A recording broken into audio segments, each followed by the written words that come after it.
Hey, in today's bass guitar lesson, I'm going to show you the most important concept that you need to know to start really learning the bass guitar fingerboard inside out. If you're an intermediate bass player looking to go to advanced, make sure you check out this lesson all the way to the end.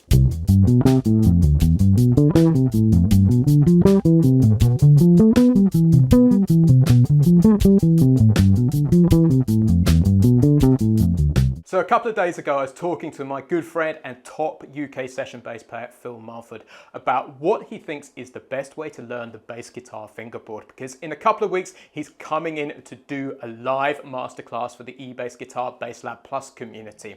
And he said, without question, it's learning diatonic arpeggios. So to prepare for that masterclass, I'm going to take you through a concept called the diatonic arpeggio builder. But before we hit the lesson content, I would love to know what was your biggest light bulb moment when it came to starting to learn the bass guitar fingerboard? Make sure you let me know in the comments below. So the number one reason I've seen students struggle when it comes to learning the fingerboard is a lack of harmonic knowledge. And for me, this is the difference between going from an intermediate bass player to an advanced bass player.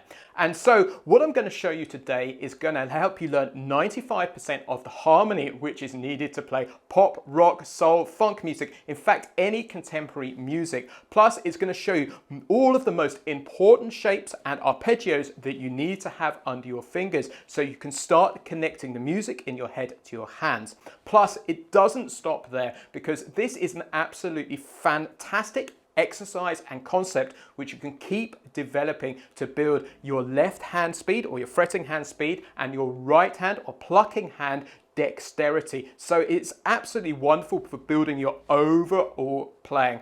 But just before we hit the lesson content, I'd let you know there's a completely free PDF which comes with this lesson. There's a link in the description below so you can see everything we're covering today written out in standard notation and tab. So the word diatonic means from the scale. So today we're going to be looking at a simple C major scale, which is a C, a D, an E, an F, a G, an A, a B, and a C. This is a very straightforward shape, which I'm sure you've already learned. So the fingering I want you to start off using today is 2, 4, 1, 2, 4, 1, 3, 4. So make sure you get that under your hand. So what we're going to do first of all is start building out arpeggios. And what arpeggios are is simply using every other note so we spell out a chord. So the first chord that we're going to look at is the one that we can build off the C. And so every other note is simply a C, an E, a G, and a B, like so. And I'm just going to play that for you now. Let me just drop the pen lid. So C, E, G, and B, like that. So what we're going to do is we are going to learn these arpeggios in pairs, because what we can do is we can build one of these off every degree of the scale. So we can now do this off the second degree of the scale. So what we're going to use is a D, an F, an A, and a C, like so. So we're going to write that there.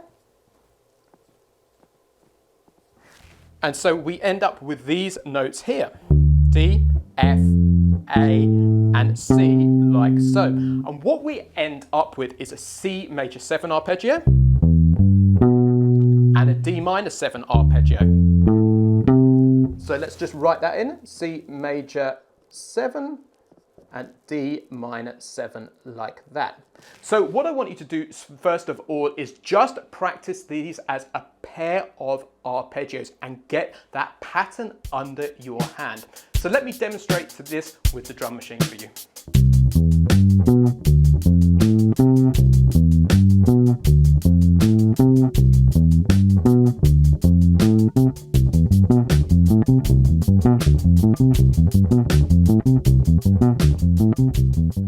So once you've got those first two triad pairs down, we're going to build out the second pair now, which is going to be coming off the E and the F. So the arpeggio which comes off an E is simply going to be an E, a G, a B, and a D, which we'll play like this. So let's write that down, E, G, B, and D, like that. And then we're going to take the one off the F now, which is going to be an F, an A, a C, and an E, like that. I'm sure you can see patterns forming on the board here. So F, A, C, E. And what this does is it spells out the chord here. So the chord we're going to have over here is an E minor 7, and here we're going to have an F major 7. So there's a lot of theory here. If you want to understand this stuff, make sure you duck over to the Bass Lab Plus over at eBassGuitar.com and check out the Ultimate Music Theory Bootcamp, because this will teach you all of the concepts, or the music theory concepts, right from the ground upwards. Because this stuff is so important, because it literally, once you understand these concepts, you can cover 95% of contemporary music. I kid you not, this is the moment where I started understanding this stuff, that my bass playing, both musically and technically, really kicked up a notch. So let me show you these two ideas in context now. So we're going to have the E minor 7 and the F major 7. So let's practice that pair now with the drum machine.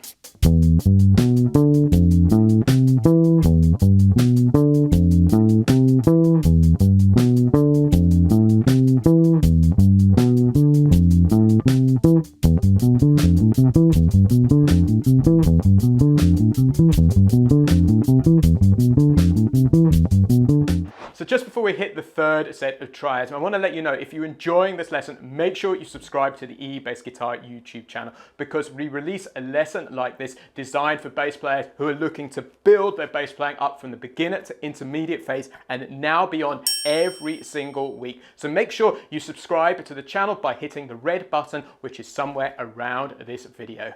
So it's time to look at the third triad pair now. What you will have noticed, and this is really super important, is everything that we've covered so far is in the same position. So you don't have to move your hand. We're in the 7th position here.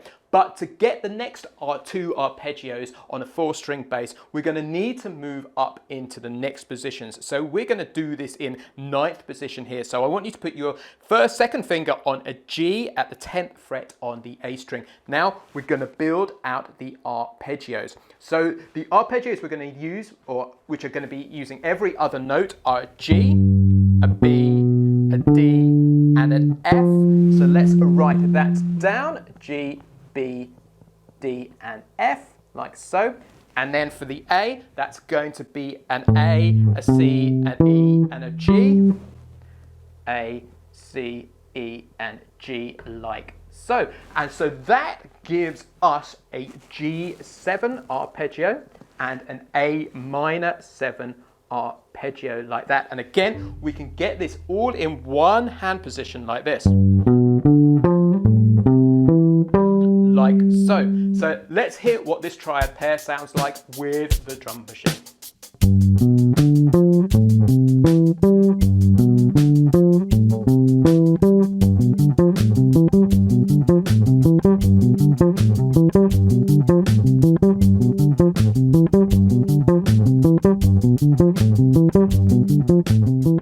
So we're nearly there, and this is where things start getting exciting on the last pair of triads. So we're going to shift position again and get the B up at the 14th fret on the A string. So the notes we're going to use there are simply a B, a D, an F, and an A, like so. Like that. And then the last triad is simply a C major 7 arpeggio again, which is simply C, E, G, and B. So the chords that we're going to be working on over here, we end up with this slightly quirky arpeggio here, or chord rather, which is a B minor 7 flat 5. And then the last one is the C major 7 at the beginning, like so. So let's see what those two patterns feel like on the fingerboard. So once you've got this down, practice that triad pair together. But where this starts getting exciting is where you put all of these triad pairs together, because we can run them into a continuous exercise. But the thing, just before we finish and I show you this, is what I want you to notice about these chords is these chords in the key of C major are literally the backbone of so many hundreds, possibly thousands of songs. So I'd love you to just go away and check out My Girl, because you will see all of these chords here. You might just see like a C major, D minor. You might not necessarily see the 7ths, But this principle is laid out, and this is why this is so powerful, because it will teach you the note options that you can play over all of these legendary tunes. And as with this concept, where can it go after this? And this is where it's exciting, because once we've got this down, we can go up C major 7, and then why not come down the D minor 7, like that, and then up the E major. Then we can go beyond that. We don't have to just use major 7 chords. We could go up to the 9ths, 11ths, 13ths. We can use different hand positions to play all of these notes. And what we're doing is we're really getting to know major scale harmony, which is the backbone of so much music. And this is what I'm going to be covering with Phil Mulford in our live masterclass next week for Bass Lab Plus members. So make sure you check this out to go in, and you'll see this and going into even more depth. So I'm going to finish off playing the whole exercise. I'm just going to do the arpeggios ascending to begin with, but then I'm going to show you that idea of going up one and down the next. And you'll notice how musical this sounds, because it literally is the backbone of 95% of the music that we hear whenever we turn on the radio.